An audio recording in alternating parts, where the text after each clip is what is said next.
dan mengikuti. Selamat pagi. Selamat pagi. Yang terhormat Ibu Kepala Sekolah, yang saya hormati Bapak Ibu Guru. Pertama-tama saya mengucapkan terima kasih banyak atas kesiapan dari kita semua untuk mengikuti kegiatan destinasi budaya positif ini. Adapun susunan acara yang akan kita lalui bersama, yaitu yang pertama pembukaan, dan pastinya nanti kita akan membuka dengan doa yang akan dipimpin oleh Pak Paulus. Kemudian yang kedua, arahan dari kepala sekolah.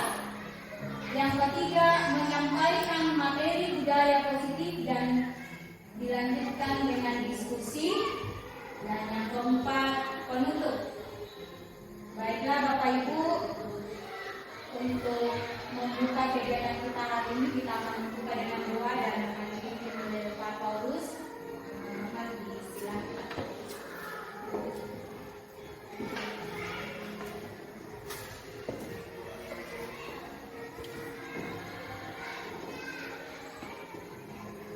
Bapak Ibu, sebelum kita memulai kegiatan kita tentang penyampaian materi budaya positif, mari kita dalam doa, kita berdoa. Terima kasih Tuhan, kami angkat kepadamu pada pagi hari ini, menandai segala kasih pertolongan yang tidak pernah meninggalkan kehidupan kami. Engkau Tuhan telah mempertemukan kami di tempat ini untuk bersama-sama memahami tentang budaya positif yang akan disampaikan oleh Ibu kepada kami. Kami mohon Tuhan Engkau memberikan pengetahuan yang baik kepada kami, kesabaran yang baik kepada kami, agar kami bersama-sama memahaminya dan kami dapat bertanggungjawabkan di tempat tugas kami masing-masing. Bapa di surga, sungguh banyak yang kami sampaikan kepadamu, tetapi kami tahu Engkau Allah yang Maha Tahu. Oleh itu Tuhan, pada saat ini kami mohon kepadamu, selalu doa kami, terimalah doa kami, tetapi bukan kehendak kami yang terjadi Tuhan, melainkan kehendak-Mu yang terjadi di tengah-tengah kehidupan kami. Tuhan Allah Bapa kami di surga, inilah apa syukur kami yang kami sampaikan kepada melalui anak Yesus Kristus, itulah Tuhan dan pada dosa kami. Amin.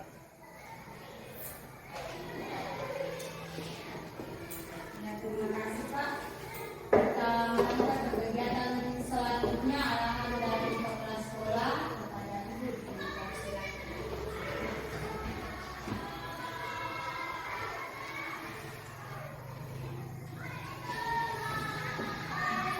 Ya, selamat pagi. Selamat pagi. Bapak Ibu yang saya hormati, dan khususnya Ibu JIT yang akan membawakan tentang budaya positif.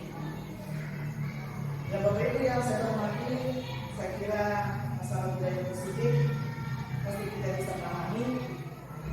Ada kata positif berarti baik. Ya, berarti baik.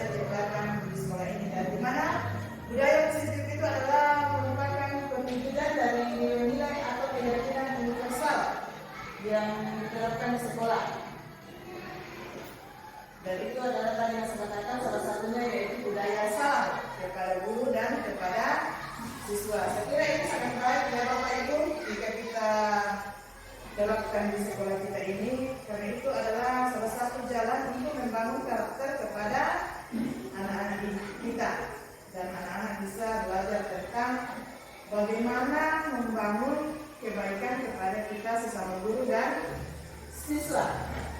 Kemudian di sini budaya positif yang diterapkan di sekolah adalah salah satu perwujudan dari visi guru yang mengandung nilai kebajikan. Ya, sesuai dengan visi sekolah kita akan membangun sebuah karakter kepada siswa. Jadi mana budaya positif sangat dan sangat kita butuhkan untuk sekolah kita ini, dan saya harap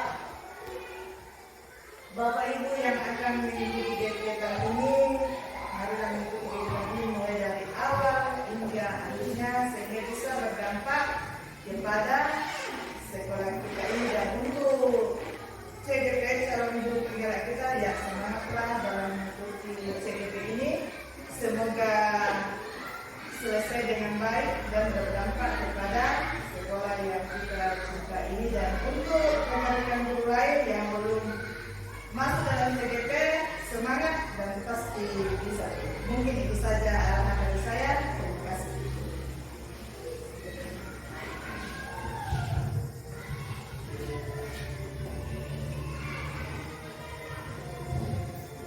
Terima kasih atas arahan dari Ibu Kepala Sekolah. Dalam rangka kegiatan baginya penyampaian materi budaya positif dan inklusif. Sebelum kita masuk dalam materi, mungkin sebaiknya kita refresh otak kita sebentar.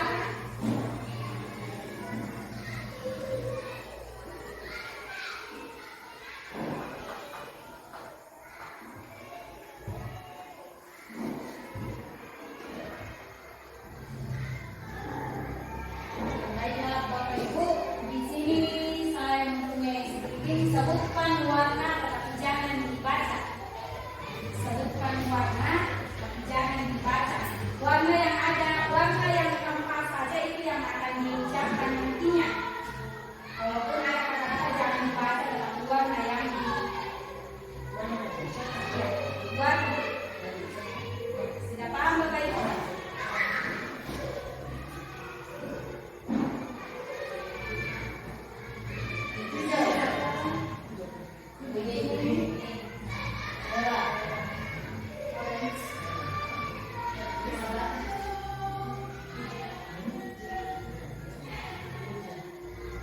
Ini warna apa Bapak Ibu? Hijau.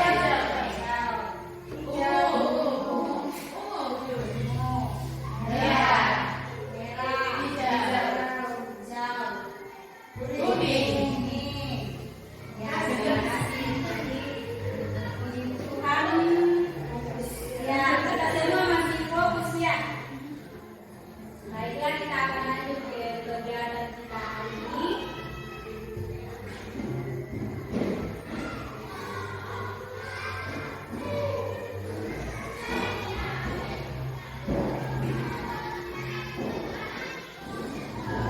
Ya, sebelum kita masuk dalam materi, di sini ada beberapa pertanyaan. Yang pertama, apa pentingnya menciptakan suasana positif di lingkungan Anda? Dan yang kedua, sebagai seorang pendidik dan atau pimpinan sekolah, bagaimana Anda dapat menciptakan suasana positif di lingkungan Anda selama ini? Yang ketiga, apakah hubungan antara menciptakan suasana yang positif dengan proses pembelajaran yang berpihak pada murid? Dan bagaimana penerapan disiplin saat ini di sekolah? Apakah sudah diterapkan dengan efektif? Bila belum, apa yang menurut Anda masih perlu diperbaiki dan dikembangkan? Mungkin ini ada satu orang atau mungkin yang bisa memberikan pendapatnya, apa pentingnya menciptakan suasana positif di lingkungan sekolah. Yang satu, pentingnya untuk menciptakan suasana positif di lingkungan Anda.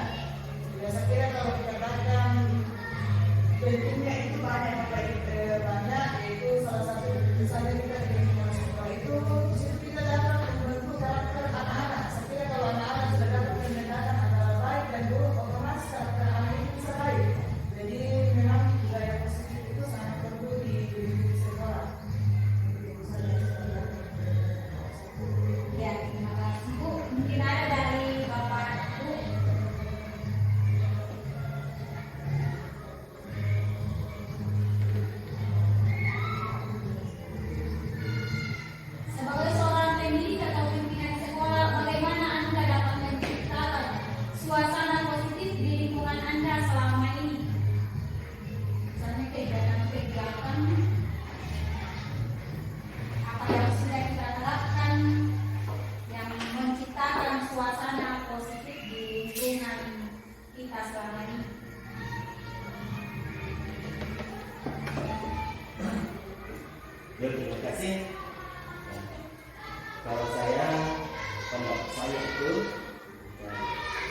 yang sudah kita laksanakan.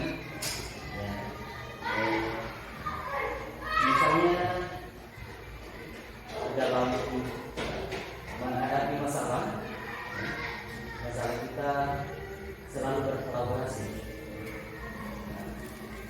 untuk menyelesaikan masalah bersama. Saya kira itu saja. Terima kasih. Terima kasih Pak. Baiklah Bapak Ibu, kita masuk dalam materi. Kita akan mengenal budaya positif. Apa itu budaya positif? Budaya positif merupakan perwujudan dari nilai-nilai atau keyakinan universal yang diterapkan di sekolah. Universal artinya secara umum.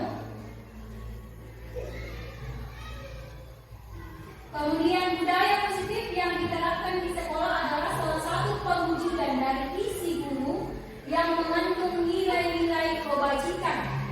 Dan salah satu nilai-nilai kebajikan yang kita terapkan di sekolah saat ini adalah profil pelajar Pancasila.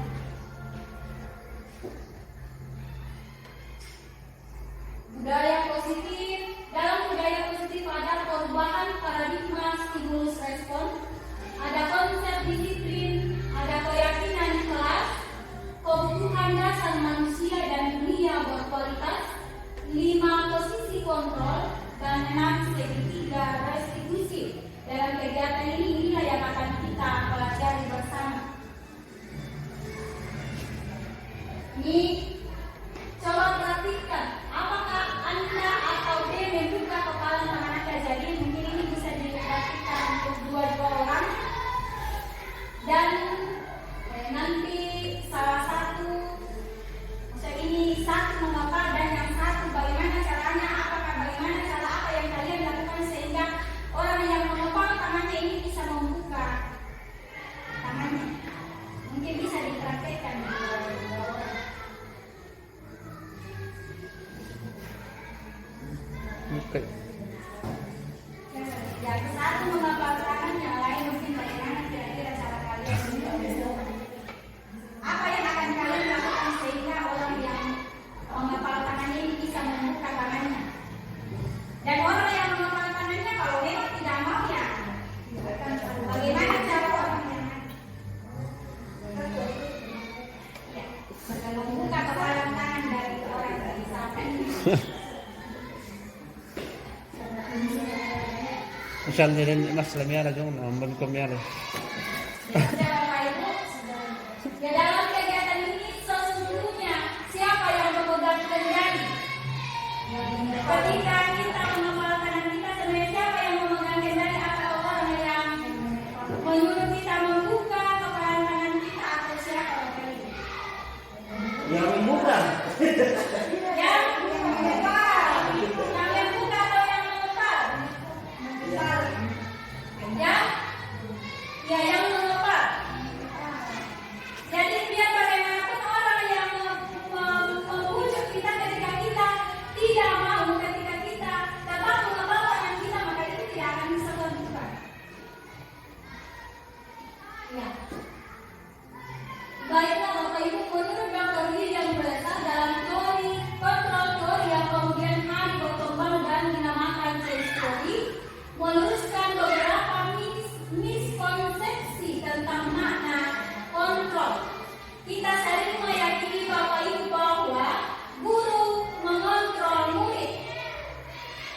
Semua penguatan positif, efektif dan bermanfaat, kritik dan membuat orang merasa bersalah dapat menguatkan karakter, dan orang dewasa memiliki hak untuk memaksa.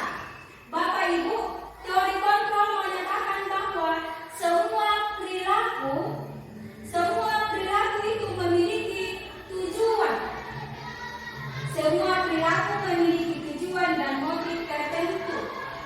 Bahkan perilaku yang tidak kita sukai sekalipun.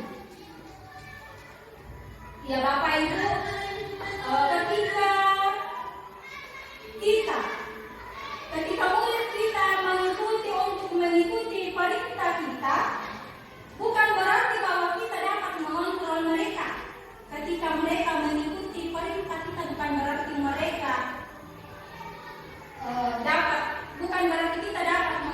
mereka, Bapak Ibu. Tetapi pada dasarnya kita tidak dapat memaksa murid untuk berbuat sesuatu jika murid tersebut memilih untuk tidak melakukannya. Kita tidak dapat memaksa, Bapak Ibu. Walaupun guru sedang mengontrol murid dan mereka mengikuti apa yang kita perintahkan, itu terjadi karena murid sedang mengizinkan dirinya untuk dikontrol. Dan saat itu dikontrol menjadi kebutuhan dasar dari murid. Ya, bagaimana seorang bisa berubah dari paradigma stimulus respon kepada pendekatan dan kontrol? Bila kita ingin membuat kemajuan, perlahan sedikit ubahlah sikap atau perilaku Anda, Bapak Ibu. Namun bila kita ingin memperbaiki cara-cara utama kita, maka kita perlu mengubah pola keasuhan kita. Ubahlah bagaimana Anda melihat dunia, bagaimana Anda berpikir tentang manusia. Ubahlah paradigma Anda. Dan skema pemahaman dan penjelasan aspek-aspek tertentu tentang realitas. Ya, di sini menurut stimulus respon realitas bahwa kebutuhan kita sama, dan menurut teori kontrol realitas atau kebutuhan kita itu berbeda. Ya, semua orang melihat hal yang sama, tetapi menurut teori kontrol setiap orang memiliki gambaran yang berbeda. Kita mencoba merubah orang agar berpandangan sama dengan kita, tetapi menurut teori kontrol kita berusaha memahami pandangan orang lain tentang dunia. Perilaku buruk dilihat sebagai suatu kesalahan, tetapi menurut teori kontrol semua perilaku memiliki tujuan. Dan orang lain bisa mengontrol saya, tetapi hanya Anda yang bisa mengontrol diri Anda, bukan orang lain. Kemudian saya bisa mengontrol orang lain. Anda tidak bisa mengontrol orang lain. Pemaksaan ada pada saat wujudkan gagal. Tetapi menurut teori kontrol, kolaborasi dan konsensus menciptakan pilihan-pilihan baru. Model berpikir menang kalah. Kalau di dalam teori kontrol, model berpikir menang-menang. Yang mana disiplin? Bapak pendidikan kita ajar Dewan Tanah menyatakan bahwa di mana ada kemerdekaan, disitulah harus ada disiplin yang kuat. Sungguh pun disiplin itu bersifat self-disiplin, yaitu kita sendiri yang mewajibkan kita dengan sekeras-kerasnya, tetapi itu sama saja. Sebab jika kita tidak dapat melakukan self-disiplin, wajibkan penguasa lain mendisiplin diri kita. Dan peraturan demikian itulah harus ada dalam suasana yang merdeka. Kalau menurut pandangan dan Gozan dalam bukunya, yang menyatakan bahwa arti dari kata disiplin berasal dari bahasa Latin disiplina, yang artinya belajar. Kata disiplin juga berasal dari akar kata yang sama dengan disciple. Kalau bahasa Inggris ini Disciple. atau murid atau pengikut. Untuk menjadi seorang murid atau pengikut, seorang harus paham betul alasan mengapa mereka mengikuti suatu aliran atau ajaran tertentu. Sehingga motivasi yang terbangun adalah motivasi intrinsik, bukan ekstrinsik.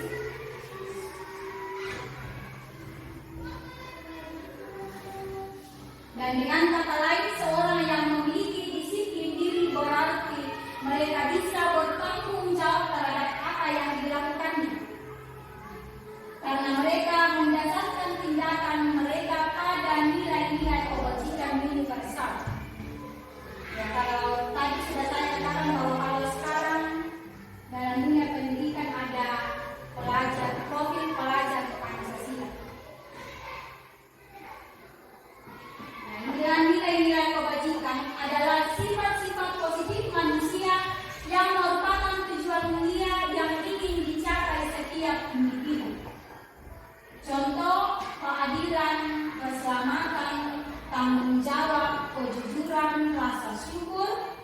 dan masih banyak. Dan yang saat ini paling kita kenal adalah profil pelajar Pancasila. Ya. 3 motivasi perilaku manusia menurut Gary Gosen dalam bukunya ada 3 motivasi perilaku manusia. Yang pertama, untuk menghindari ketidaknyamanan atau hukuman. Yang kedua, untuk mendapatkan imbalan atau penghargaan dari orang lain. Jadi yang kedua ini termasuk di dalam motivasi ekstrinsik dari luar. Untuk menghindari ketidaknyamanan atau hukuman, terkadang itu menjadi motivasi perilaku manusia. Kemudian yang kedua, untuk mendapatkan imbalan atau penghargaan dari orang lain. Ketika orang berbuat, ya pasti termasuk dalam lingkungan sekolah kita, terkadang mungkin yang selama ini yang terjadi, terkadang anak-anak itu melakukan sesuatu karena ada imbalan atau ada penghargaan atau karena mereka takut dihukum. Jadi mereka menghindari hukuman itu. Jadi itulah motivasi. Mungkin kita suruh, misalnya kita suruh membersihkan, mereka melakukan karena kita yang teriak kepada mereka, jadi mereka takut. Mereka melakukan itu untuk menghindari hukuman dari kita, menghindari ketidaknyamanan. Atau mungkin kita, nah kita tolong ambil ini, nanti itu kasih ini. Jadi karena ada sesuatu yang mereka inginkan, ada imbalan atau penghargaan dari orang lain, sehingga mereka melakukan itu. Itulah namanya motivasi ekstrinsik. Dan motivasi intrinsik itu yang ketiga, untuk mencari orang yang mereka inginkan dan menghargai diri sendiri dengan nilai-nilai yang mereka percaya.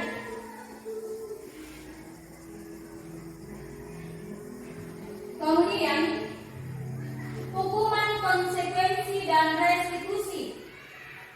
Ya, kalau hukuman itu bersifat tidak terencana, tiba-tiba, dan anak atau murid tidak tahu apa yang akan terjadi, dan hanya bersifat satu arah, hanya dari kita biasanya ya, yang memberikan hukuman. Murid hanya menerima suatu hukuman tanpa melalui suatu kesepakatan. Kemudian, kalau konsekuensi itu terencana, jadi ada kesepakatan. Disiplin dalam bentuk konsekuensi sudah terencana, sudah disepakati atau sudah dibahas dan disetujui oleh murid dan guru. Kalau konsekuensi disiplin dalam bentuk konsekuensi, dan umumnya bentuk-bentuk konsekuensi dibuat oleh pihak guru dan murid sudah mengetahui sebelumnya. Jadi kita sampaikan memang bahwa kalau seperti ini konsekuensinya, kalau kami terlambat konsekuensinya seperti ini, itu namanya disiplin dalam bentuk konsekuensi.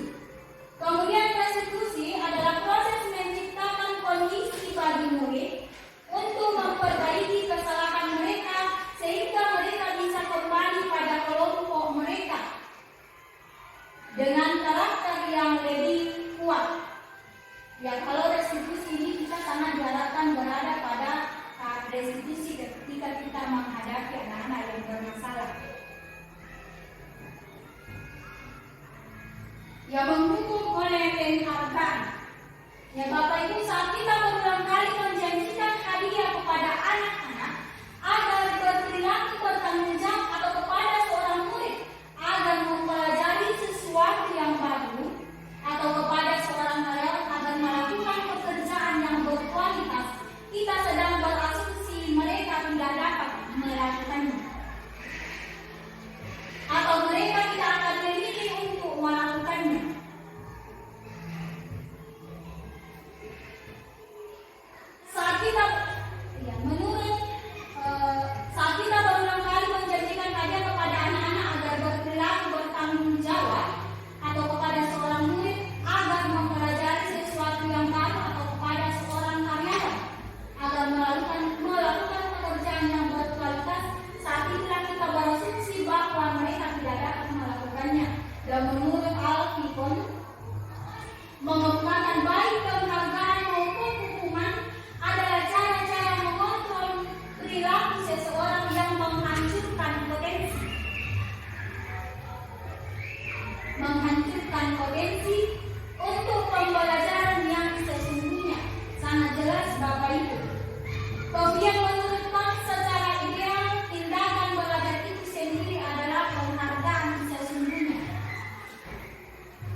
penghargaan menghukum, dan motivasi dalam diri intrinsik.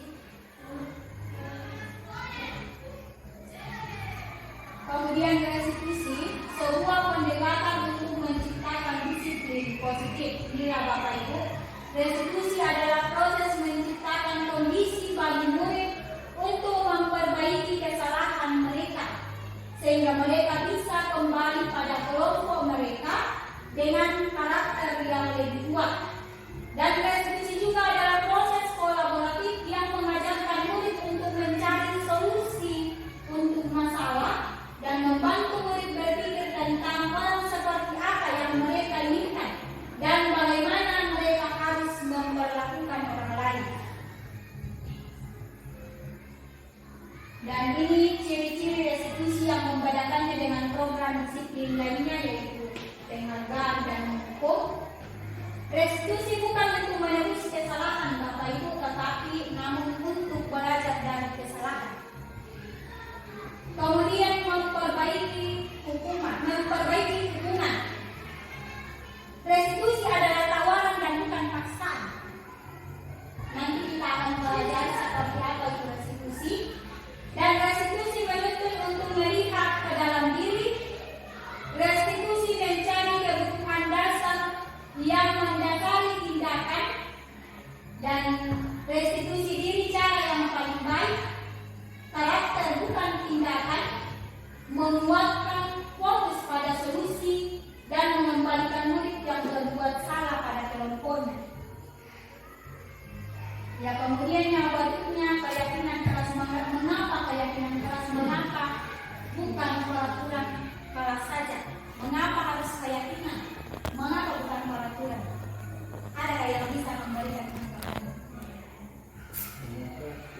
Mengapa keyakinan? Mengapa bukan peraturan?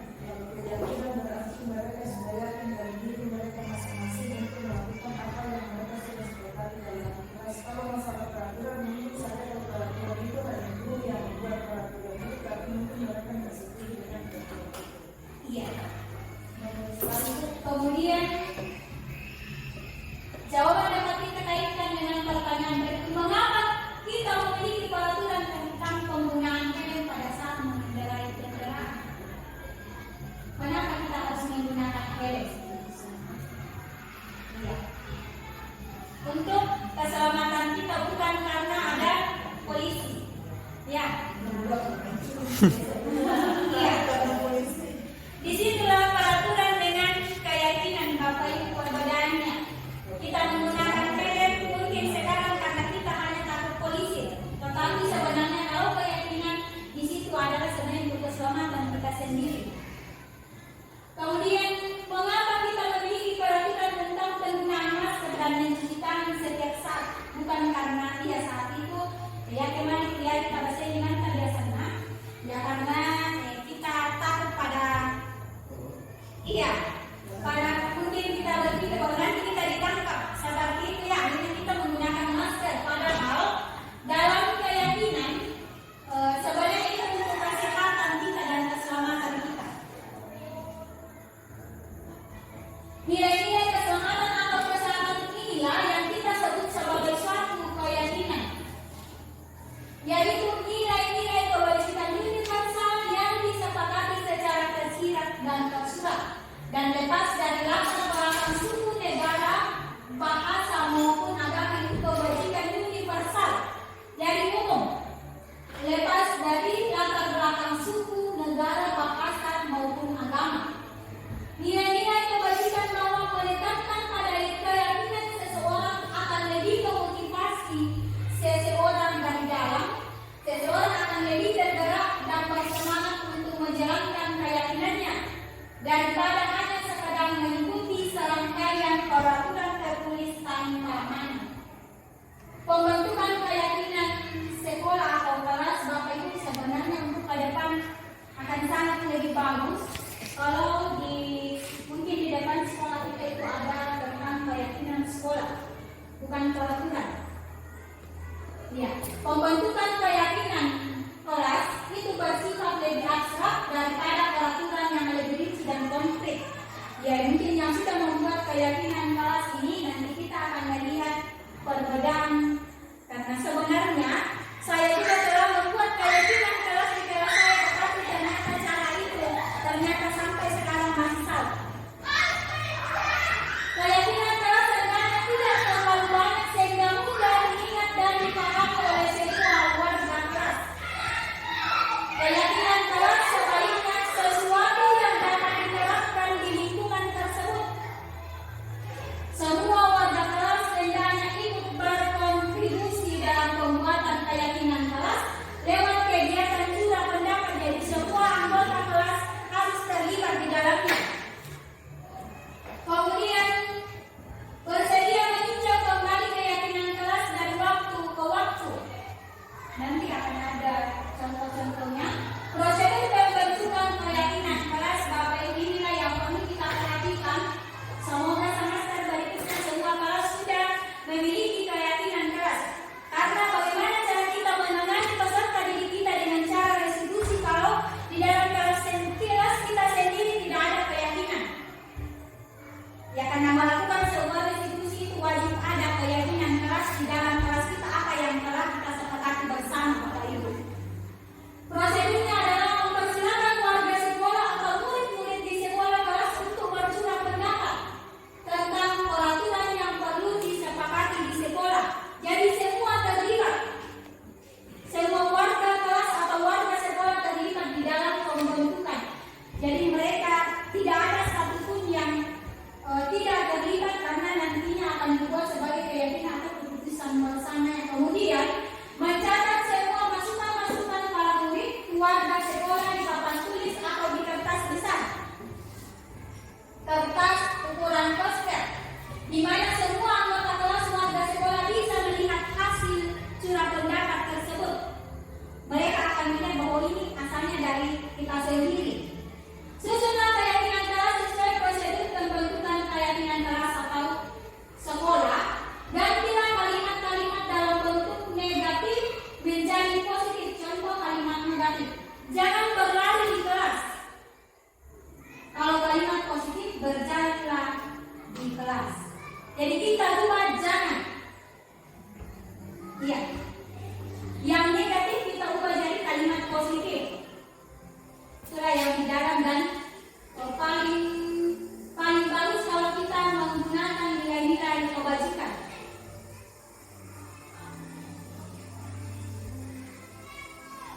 Kemudian tinjau kembali daftar curah pendapat yang sudah dicatat. Anda mungkin akan mendapati bahwa pernyataan yang tertulis di sana masih banyak yang berupa peraturan-peraturan. Selanjutnya ajak warga sekolah atau murid-murid untuk menemukan nilai kebajikan atau keyakinan yang dituju pada peraturan tersebut. Jadi semua anak-anak dulu mengungkapkan pendapat mereka apa yang perlu kita sepakati dalam kelas, peraturan-peraturan yang perlu kita sepakati bersama. Nanti setelah mereka mengungkapkan itu, kita akan menemukan kalimat-kalimat peraturan itu menjadi kalimat-kalimat yang positif, menjadi keyakinan dari nilai dengan berpedoman pada nilai-nilai kebajikan. Contoh berjalan di kelas, dengarkan guru, datanglah tepat waktu berada di bawah satu payung, yaitu keyakinan untuk saling menghormati atau nilai kebajikan hormat. Keyakinan inilah yang dimasukkan dalam daftar untuk disepakati. Nanti kita akan lihat kegiatan ini juga merupakan pendalaman pemahaman bentuk peraturan ke keyakinan sekolah atau keyakinan kelas. Kemudian tinjau ulang keyakinan kelas secara bersama-sama. Seharusnya setelah beberapa peraturan telah disatukan menjadi beberapa keyakinan, maka jumlah butir pernyataan keyakinan akan berkurang. Jadi kita bagaimana cara kita supaya seminim mungkin supaya gampang diingat anak-anak, supaya gampang dipahami anak-anak. Dan sebaliknya keyakinan sekolah atau kelas tidak terlalu banyak, bisa berkisar antara 3 sampai 7 prinsip atau keyakinan. Bila mana terlalu banyak, maka warga kelas akan sulit mengingatnya dan aturannya sulit untuk dijalankan. Jadi dia sederhana Bapak Ibu, tetapi kalau kita betul-betul komitmen untuk menjalankannya.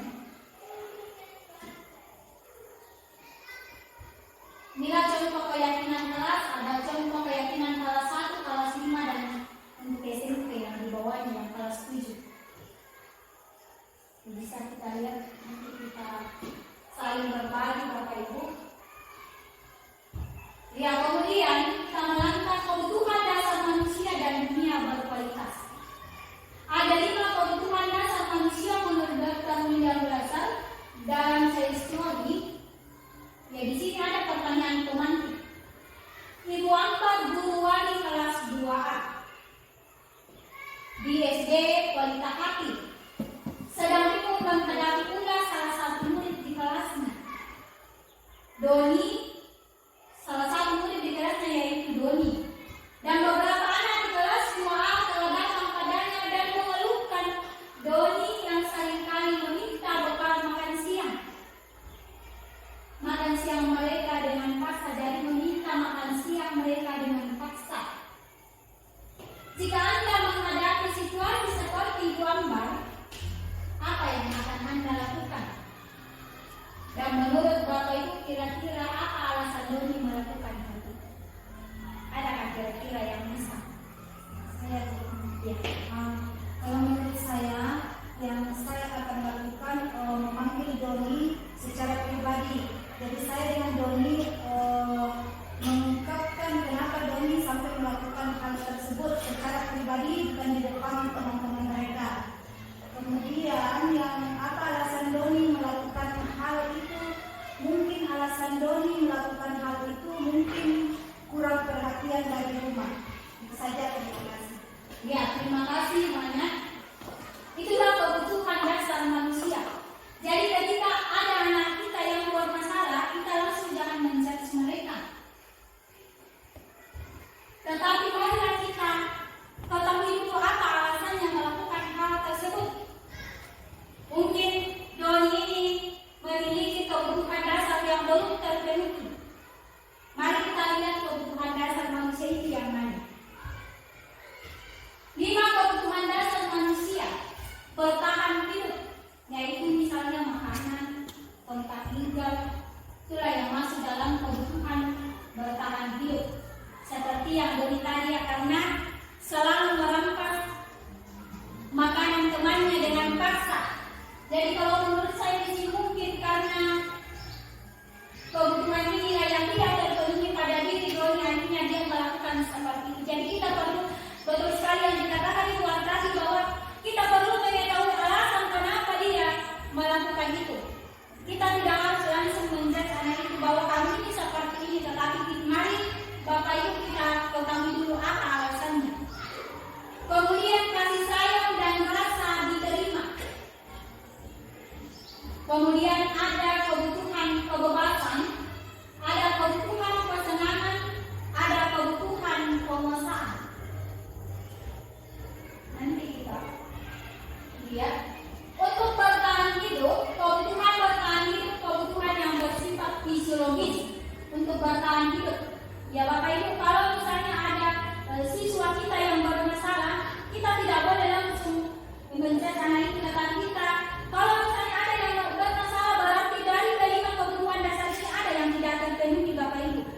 Oleh itu kita perlu memahami masing-masing kebutuhan dasar anak-anak kita. Kalau bertahan hidup itu misalnya tentang kesehatan, tubuh dan makanan. Ketika dia suka mengambil makanan temannya, ya mungkin karena mungkin di rumah anak itu mungkin jarang makan seperti itu, jadi dia juga memiliki keinginan seperti itu. Baru kita memutuskan cara untuk menanganinya setelah kita mengetahui apa yang dia butuhkan. Kemudian kasih sayang dan rasa diterima. Kebutuhan untuk disayangi dan diterima ini biasanya terjadi pada orang tua, pada anak-anak yang orang tuanya misalnya cerai atau anak ini tinggal sama orang tuanya. Itu biasanya bermasalah pada kasih sayang dan rasa diterima. Kemudian penguasaan ini anak yang selalu merasa selalu di atas. Jadi mereka dia bermula karena selalu merasa bahwa selalu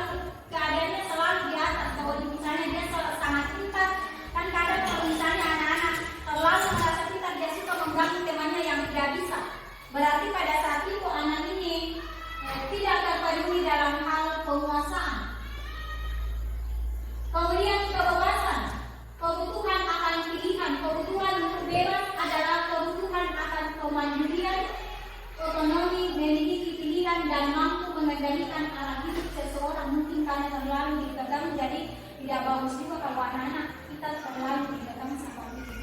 Mereka juga butuh kebebasan. Kemudian kesenangan, kebutuhan akan kesenangan adalah kebutuhan untuk mencari kesenangan, bermain dan tertawa. Anak-anak juga butuh kesenangan Bapak Ibu. Bayangkan hidup tanpa kenikmatan apapun betapa menyedihkan, dan rasa mengumpulkan kebutuhan akan kesenangan dengan belajar.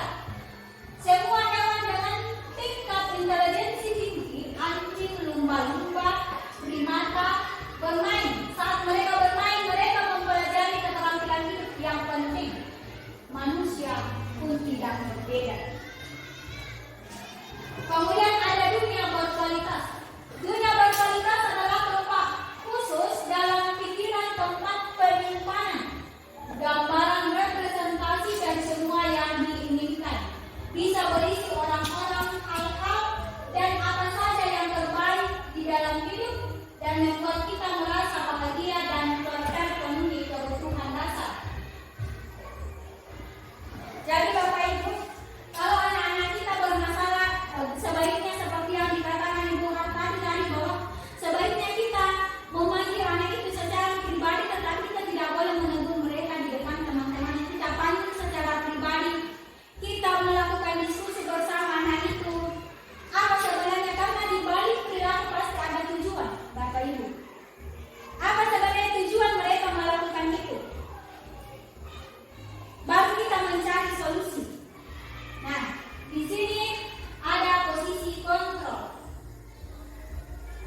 Tisa dan Hana dipanggil masuk ke ruangan Ibu Dewi, kepala sekolah SMA Makmur. Ibu Dewi baru saja mendapatkan pengaduan dari Ibunda Tisa bahwa Hana menggunakan kata-kata kasar dan merendah-rendahkan Tisa di sosial media. Anto jarang sekali hadir di pembelajaran jarak jauh, dan pada saat hadir pun Anto seringkali menggunakan kata-kata kasar di kolom chat mengejek teman-temannya. Hal ini sudah sangat mengganggu, dan beberapa orang tua murid yang mengikuti pembelajaran daring mengeluhkan tentang perilaku Anto di pembelajaran jarak jauh. Ya, nanti kita akan masuk bersama yang masalah itu. Ketika ada masalah seperti ini, kita akan pelajari dari sini. Ada 5 posisi kontrol, yaitu yang pertama sebagai penghukum. Kira-kira mungkin dari Bapak Ibu ada yang sudah mengetahuinya. Ya, sebagai penghukum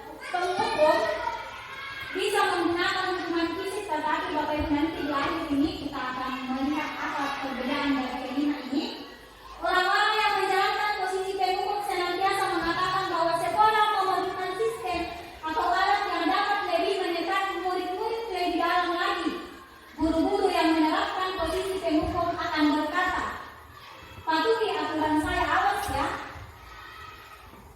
Kamu selalu saja salah.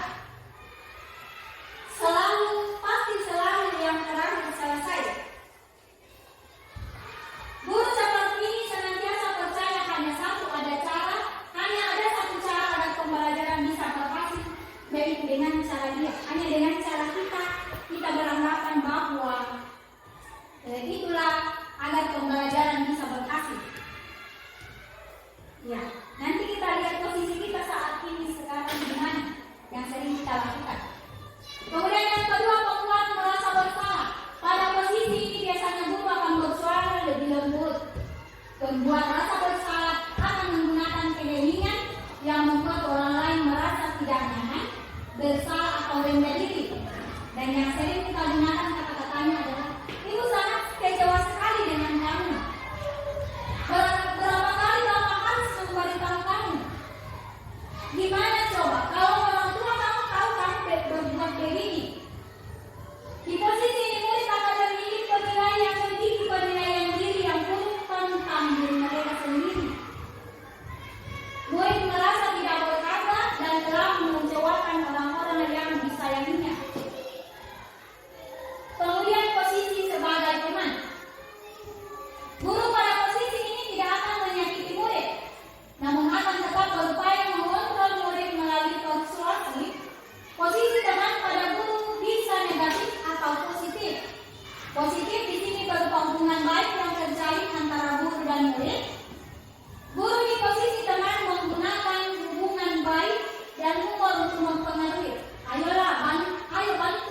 Bapak ya.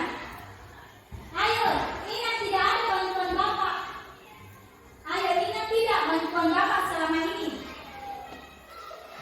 Ya sudah, kali ini tidak apa-apa, nanti di depan bereskan. Hal negatif dari posisi teman adalah bila suatu saat guru tersebut tidak membantu, maka murid akan kecewa dan berkata, saya pikir Bapak Ibu teman saya. Murid merasa dikecewakan dan tidak mau lagi berusaha. Hal lain yang mungkin timbul adalah murid hanya akan bertindak untuk guru tertentu dan tidak untuk guru lainnya. Murid akan tergantung pada guru tersebut. Kemudian sebagai pemantau, memantau berarti mengawasi. Pada saat kita mengawasi, kita bertanggung jawab atas perilaku orang-orang yang kita awasi. Posisi pemantau berdasarkan pada peraturan-peraturan dan konsekuensi. Dengan menggunakan saksi konsekuensi, kita dapat memisahkan hubungan pribadi kita dengan murid. Sebagai seorang yang menjalankan posisi pemantau dan pertanyaan yang sering digunakan atau diajukan oleh pemantau adalah peraturannya apa? Apa yang telah kamu lakukan? Dan sanksi atau konsekuensinya apa? Seorang pemantau sangat mengandalkan perhitungan, catatan data yang dapat digunakan sebagai bukti atas perilaku seseorang. Posisi ini akan menggunakan stiker. Ya, ini mungkin sering kita gunakan juga Bapak Ibu ya. Catatan data cek. Posisi pemantau sendiri berawal dari teori stimulus respon yang menunjukkan tanggung jawab guru di dalam mengontrol murid. Dan yang terakhir sebagai manajer. Posisi terakhir manajer adalah posisi di mana guru berbuat sesuatu bersama dengan murid, mempersilahkan murid mempertanggungjawabkan perilakunya, mendukung murid agar dapat menemukan solusi atas permasalahannya. Kalau seorang manajer telah memiliki keterampilan di posisi teman maupun pemantau, dan dengan demikian posisi di waktu-waktu tertentu kembali kepada kedua posisi tersebut bila diperlukan. Jadi sebagai manajer bisa kembali ke pemantau dan teman ketika diperlukan. Namun bila kita menginginkan murid-murid kita menjadi manusia yang merdeka, mandiri dan bertanggung jawab, maka kita perlu mengacu kepada restitusi yang dapat menjadikan murid kita seorang manajer bagi dirinya sendiri. Dan di manajer murid diajar untuk menganalisis kebutuhan dirinya maupun kebutuhan orang lain. Jadi Bapak Ibu, dari kelima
Kemudian, kamu pasti punya alasan mengapa kamu melakukan hal itu. Atau kita bisa ucapkan, kamu patut bangga pada dirimu sendiri karena kamu telah melindungi sesuatu yang penting buatmu. Atau kamu boleh mempertahankan sikap itu, tetapi kamu harus menambahkan sikap yang baru.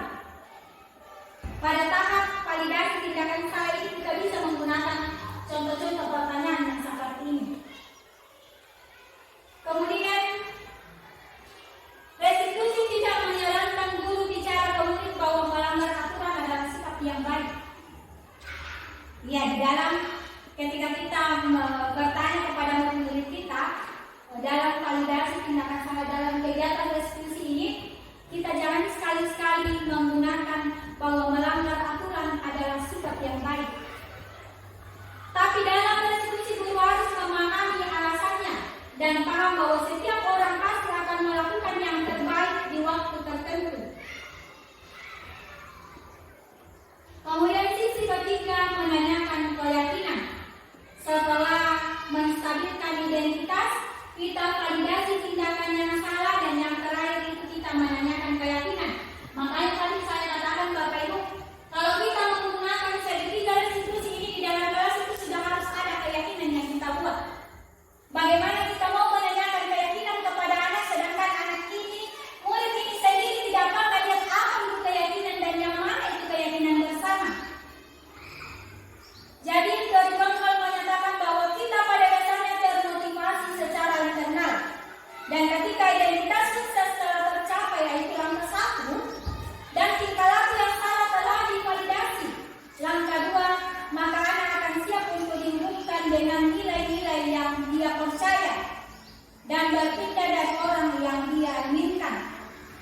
Dan pertanyaan yang bisa kita gunakan adalah apa yang kita percaya sebagai kelas atau keluarga, ingat warga kelas. Kemudian apa nilai-nilai umum yang telah kita sepakati? Apa bayangan kita tentang kelas yang ideal dan kamu mau jadi orang yang seperti apa? Di sini Bapak Ibu, jawaban anak-anak akan mengarah pada keyakinan yang telah kita buat bersama. Dan semoga untuk berikutnya, semester berikutnya semua kelas telah membuat suatu keyakinan di dalam kelas sebagai langkah untuk membiasakan anak-anak kita berada pada melakukan hal-hal yang positif dan di lingkungan sekolah kita bisa tercipta budaya positif. Ya, terima kasih Bapak Ibu.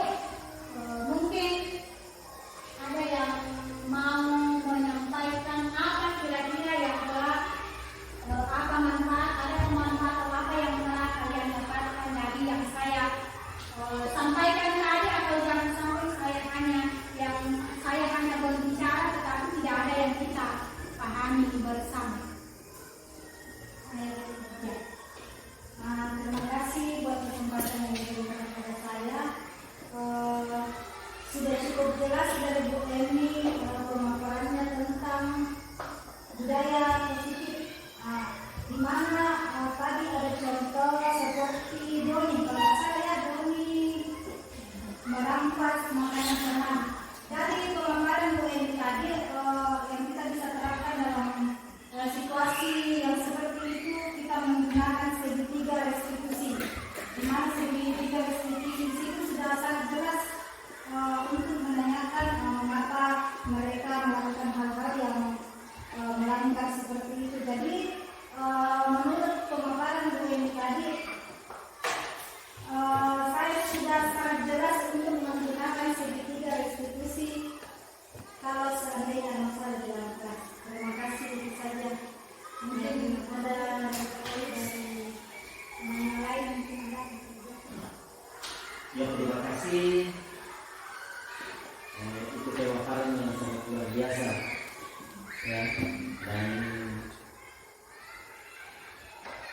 yang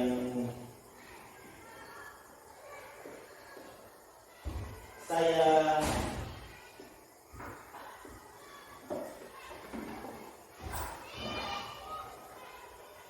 pahami di sini yaitu motivasi intrinsik.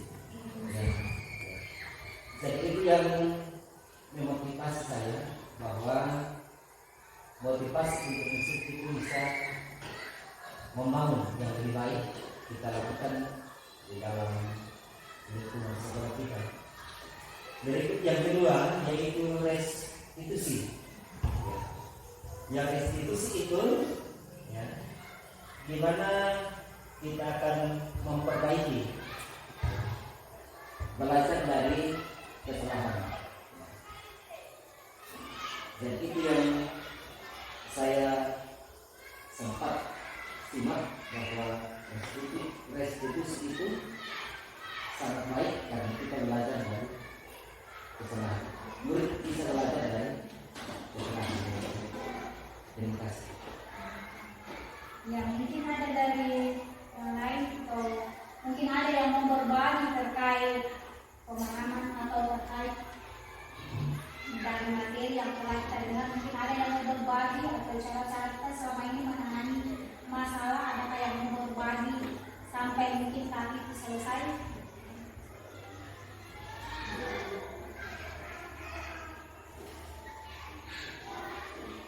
Ya, baiklah Bapak Ibu, kalau sudah tidak ada yang mau berbagi, saya mengucapkan terima kasih banyak atas persiapan kita hari ini yang sudah mau mengikuti kegiatan ini dengan baik, dan semoga apa yang telah saya sampaikan hari ini bisa bermanfaat untuk kita, untuk tugas tanggung jawab kita sebagai pendidik.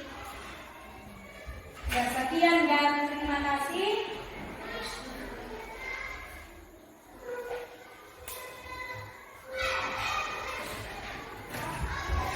Ya, karena tadinya kita mengawali dengan doa, jadi kita akan menutup kegiatan hari ini dengan doa, dan mungkin kita dipimpin oleh Ibu Arus untuk menutup.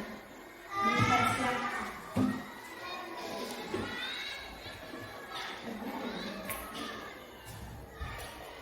Mari kita sambut dan doa dan doa. Segala puji dan syukur kami angkat kepada Tuhan atas segala karya dan kebaikan yang kita limpahkan dan ibadah kepada sama-sama. Sungguh-sungguh merasakan dan menikmati pada saat ini dengan Tuhan telah memberikan waktu kepada kami semua untuk bersama-sama melaksanakan kegiatan ini. Menerima materi motivasi. Semoga apa yang disampaikan pada hari ini benar-benar kita kami untuk berangkat dari tugas dan tanggung jawab kami selaku pendidik di sekolah ini. Tuhan, kita dapat kembali ke tempat kami masing-masing untuk berjalan di belakang kita bisa mengambil bersyukur dan berterima kasih kepada Allah. Ini kehidupan kami.